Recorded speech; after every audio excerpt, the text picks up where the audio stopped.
ભરૂચની ઝાડેશ્વર ચોકડી ખાતે છાશ વિતરણ યોજાયું। ભરૂચ જિલ્લાની અંદર તાપમાનનો પારો 45 ડિગ્રીની આસપાસ પહોંચી રહ્યો છે, ત્યારે આવી અસહ્ય ગરમીની અંદર લૂ તેમજ ડિહાઇડ્રેશનના બનાવો બનતા રહે છે। ત્યારે ગરમીથી આંશિક રાહત રાહદારીઓ તેમજ પ્રજાજનોને મળી રહે તે હેતુથી ઝાડેશ્વર ચોકડી ખાતે આજરોજ સામાજિક આગેવાન યોગી પટેલ દ્વારા પોલીસ જવાનો તેમજ મિત્રોને સાથે રાખી ઠંડી મસાલા છાશનું 1000થી વધુ પેકેટનું વિતરણ કરવામાં આવ્યું હતું।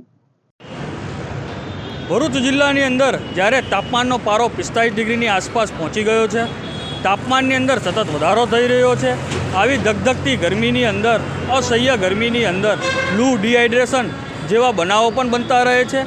આ માટે ઝાડેશ્વર ચોકડી ખાતે રાહદારીઓ પ્રજાજનો તેમજ આવન જવન કરતા કંપનીના કર્મચારીઓને રાહત મળી રહે એ હેતુથી આશરે 1000ની આસપાસ મસાલા છાશના પેકેટનું વિતરણ કરવામાં આવ્યું। આ કાર્યક્રમની અંદર સૌ મિત્રો તેમજ પોલીસ જવાનો પણ સાથ સહકાર રહી કાર્યક્રમને સારી સેવા કાર્ય કરવાનો અવસર પ્રાપ્ત થયો।